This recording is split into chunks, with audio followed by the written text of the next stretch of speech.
The Mushroomnomicon by the Keffer family.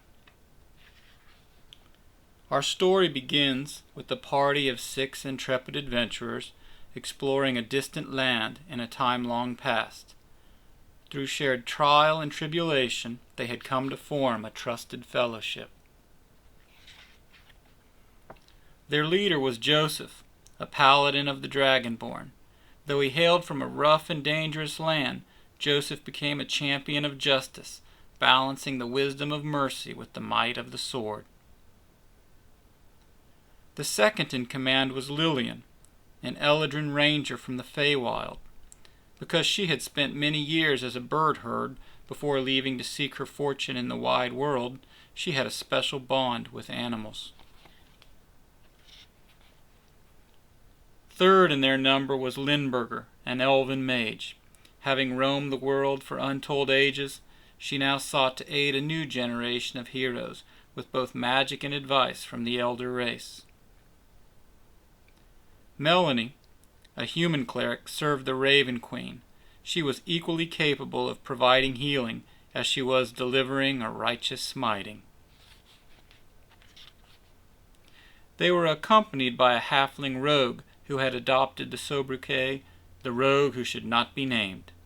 In truth, however, his companions frequently referred to him as Ben from Stumpland, or Stumpy for short. Last but not least of the company was Dwarf the dwarf fighter. He had made his reputation wielding a hammer in the northern campaigns of the Troll Wars.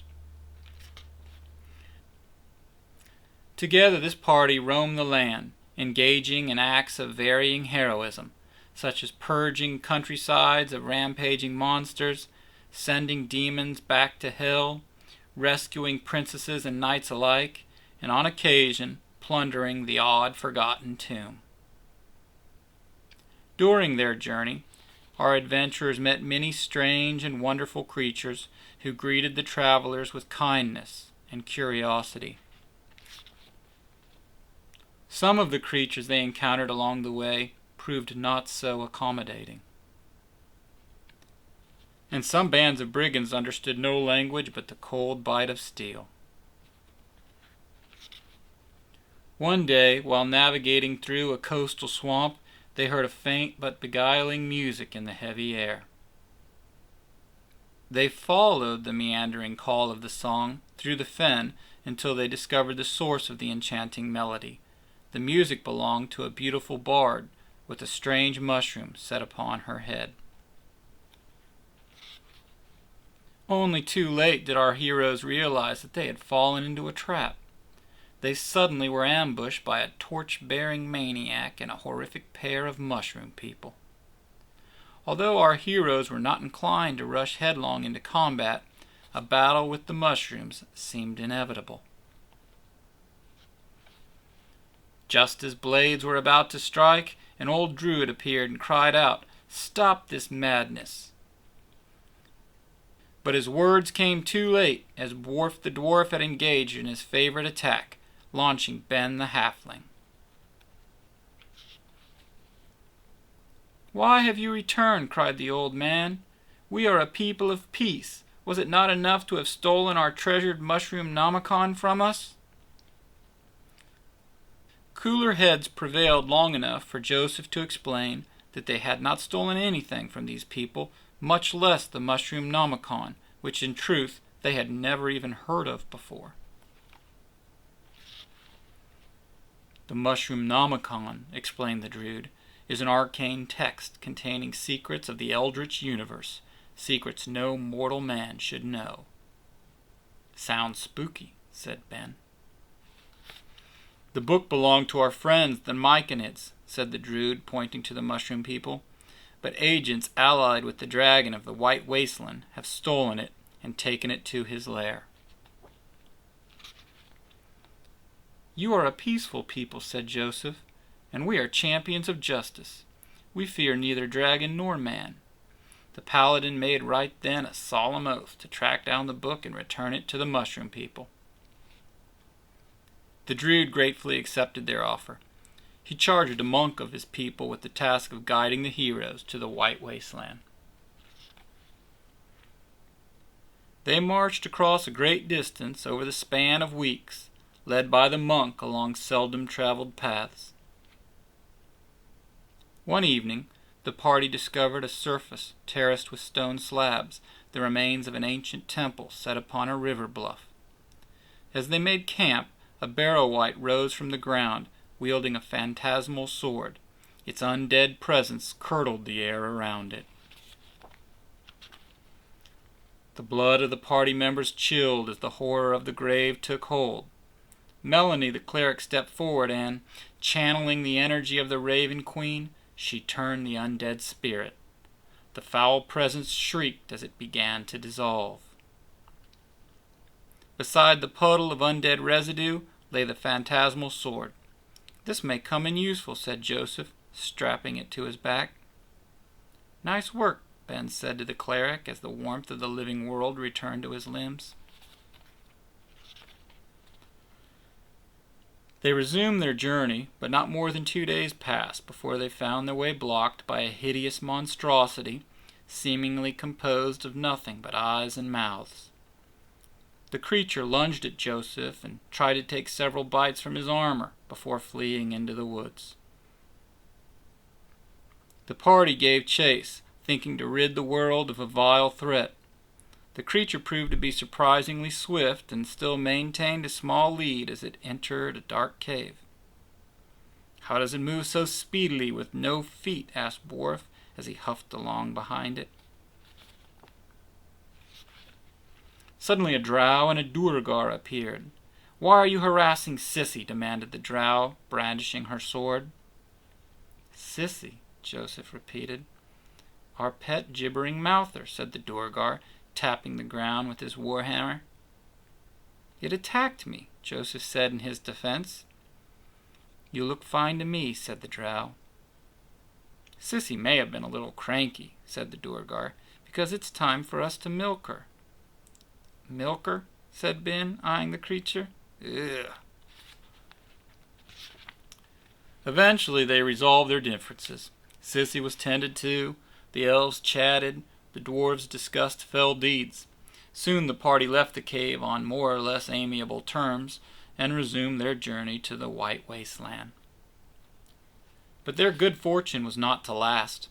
After traveling another fortnight through untended wilderlands, the party sought shelter beneath a stone outcropping, only to discover that it was already inhabited by a loathsome beholder. Before they knew what was going on, the beholder had zapped most of them with telekinesis rays. They dangled helplessly in the air while the creature malevolently gazed at them with its evil eye. Fortunately, Lillian had hidden behind some nearby boulders. The ranger unleashed a hail of arrows that left the beholder looking more like a pincushion than a hovering terror. The rest of the party dropped unceremoniously to the ground. The party thanked Lillian for her well-aimed shots. "The creatures of the land grow more powerful and more evil," warned the mushroom monk, "as we approach the sphere of the dragon's influence." "Thanks for the advance notice," said Ben. They next met a solitary Kenku who cautioned them with the following words: "Be wary. I'm all that's left of my party. I am leaving these accursed lands. If you have any wisdom, you will listen to my counsel and do the same." Despite the dread warning, the party was oath-bound and cautiously proceeded until they arrived at the edge of the White Wasteland. Beneath a withered tree, the monk took leave of them. "I have discharged my duty in bringing you this far," he said. "May you survive your encounter with the dragon, and may our paths cross again under fairer circumstances." In the valley of the White Wasteland, our heroes caught their first terrifying glimpse of their enormous, scaled foe. As they had previously agreed, their strategy would be for Ben to sneak down and find the Mushroomnomicon as quickly as possible, while the rest of them did their best to distract the beast. "Good luck," said Worf, "and if possible, don't dilly-dally too much." The party descended into the valley, making no attempt to hide their presence. The dragon quickly found them out. Lillian was the first to engage the beast, but her arrows bounced harmlessly off its thick, armored hide. Joseph leapt forward and struck the dragon a mighty blow, but this assault, too, seemed to perturb the dragon little, if at all. While the battle raged, Ben discovered the entrance to the dragon's lair and hurriedly ventured inside. Lindbergh, the elven mage, let loose with a blast of arcane energy, which finally got the dragon's full attention. The dragon lunged after Lindbergh and would have torn her in two had Borf not charged between them. For his trouble, the dragon spat a bolt of crackling electricity at the dwarf. While the others battled the dragon, Melanie the cleric dragged Borf's unmoving form out of harm's way and administered a healing spell. At the end of a narrow subterranean cavern in a deep pit, much to his surprise, Ben discovered a mushroom child sitting in the darkness. "I've been sent by the Druid," Ben whispered. "Let me get you out of there. Then we can find the Mushroomnomicon." "I am the Mushroomnomicon," said the child. "What?" said Ben. "Don't be silly. The Mushroomnomicon is a book." "Before there can be a book," said the child, "there must first be an author." Outside the cave, the tide of the battle had turned. Joseph leapt onto the dragon, which reared high in the air. The paladin drew the white's phantasmal blade and struck the beast from behind. Bellowing in pain, the dragon shuddered and threw Joseph down the slope. The dragon had had enough. With one last scathing look, the dragon retreated back into his cave. "What about Ben?" Lillian gasped. But Ben had already left the cave, leading the Mushroomnomicon. When he found Borf, he stood beside him and asked, "Will he be okay?" "Dwarves are a hardy race," said the cleric, "and Borf hardier than most. If any can survive this wound, he will." Once Borf awoke, our heroes decided it was best to leave the White Wasteland before the dragon re-emerged. Along the way, Ben introduced the mushroom child. "Do you really know all the dark secrets attributed to the great Mushroomnomicon?" Joseph asked. "Yes," said the Mushroomnomicon, "but my secrets are not for the ears of mortal men." "Aw, come on," said Ben. "What harm could sharing a few cosmic secrets from beyond time and space do?" In Ben's defense, he was still exhilarated by their victory over the dragon. "I suppose so," said the great Mushroomnomicon. So the Mushroomnomicon opened the book and chanced to land on the page describing the elemental plane of Earth. The party was dumbstruck, but the Mushroomnomicon did not stop there. The Mushroomnomicon led them on twisting voyages through time and space, through the positive material plane, and through the negative material plane. The Mushroomnomicon led the party before the august majesty of the one and prime Modron, who dwells upon a celestial throne in Nirvana, and before whom the party was mercilessly scrutinized. As the Mushroomnomicon had suspected, our heroes, valiant though they were, could not handle these truths. At that moment, the mushroom monk arrived. Surveying the situation, he said, "They asked to see the book?" The Mushroomnomicon nodded. "They couldn't handle it," said the monk. "Clearly," agreed the Mushroomnomicon, "they could not." The party awoke in the camp of the mushroom cult. By means unknown to the party, the Mushroomnomicon and the monk had returned them to the coastal swamp where the Druid had revived them. "Thank you for reviving us," said Joseph. "No," said the Druid. "Thank you for returning our most precious book." Our party bid the mushroom people farewell. With another adventure completed, they left the coastal swamp and headed out to unexplored lands, which beckoned with the promise of unknown danger and heroic challenges. The End.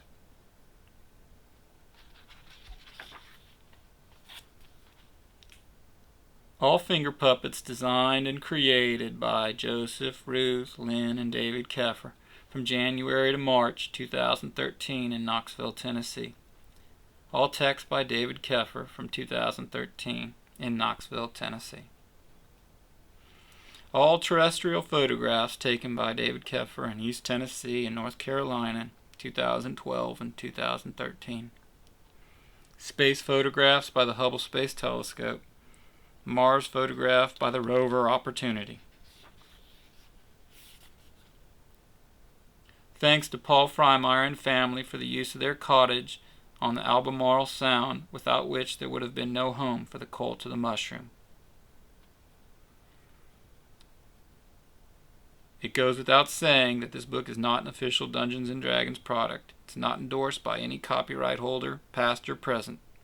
That said, most of the monsters that appear in this story also appear in Dungeons & Dragons reference books, either the first edition from 1977 to 1988 or the fourth edition since 2008, or both. This has been a production of the Poison Pie Publishing House. Check us out at www.poisonpie.com. The Mushroomnomicon is also available in paperback form from Amazon.com.